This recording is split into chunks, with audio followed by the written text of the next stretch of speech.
Naturen er den samme, men vores syn på den er forskelligt. Vi ser det hele på vores egen måde, men får først det store billede med, når vi deler det med hinanden. Det at færdes i naturen er nu ikke noget nyt for mig. Det har jeg gjort i 60 år i hvert fald. Ikke? Det naturlige består jo i, at lige så vel som alle rovdyr, så har vi mennesker også i besiddelse af jagtinstinkt. Det har vi alle sammen, mere eller mindre. Det er bare et spørgsmål om, hvordan vi bruger det, hvordan vi udnytter det. Og det er der stor forskel på.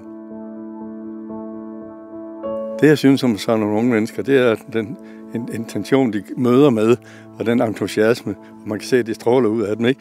At de vil gerne det her. De vil gerne opleve det der.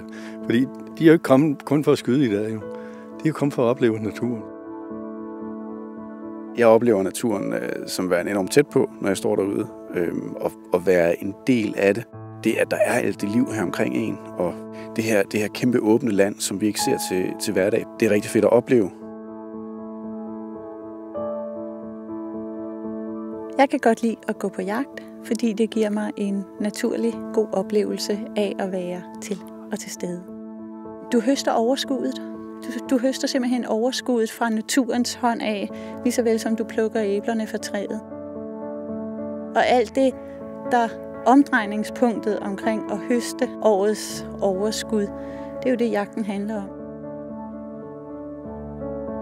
Jeg synes, det med at gå på jagt med min far, det er en dejlig hobby at have, altså familiehobby. Vi kommer ud og oplever en masse ting sammen. Det, man har sådan et tæt bånd, når man sådan har en hobby sammen, det føler jeg da.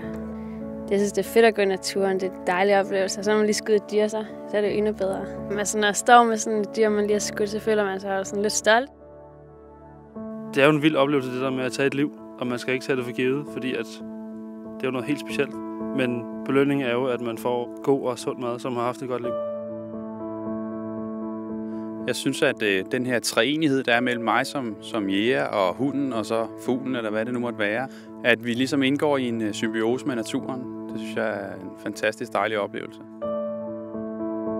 Det er gået op for mig, hvor meget der sker i naturen, og hvor bred og dyb og inspirerende den egentlig er at være i, og hvor vigtig den er at passe på.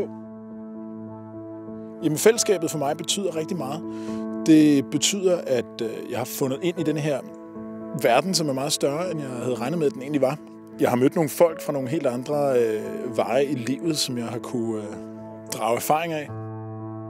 Jamen, jeg ved ikke, om man kan sige, at man er en del af jagten som sådan, men jæger, det er noget, man er. Men man gør det vel på naturens præmisser. Hvis man spurgte mig før, så ville jeg måske sige, at jeg godt kan lide dyr, hvor nu vil jeg egentlig sige, at jeg elsker ikke bare dyrene, men naturen som helhed og vores plads i den. Det er vigtigt for mig at gå på jagt, fordi at det er sådan en hobby, vi har i familien, og jeg tror ikke, jeg vil kunne leve uden.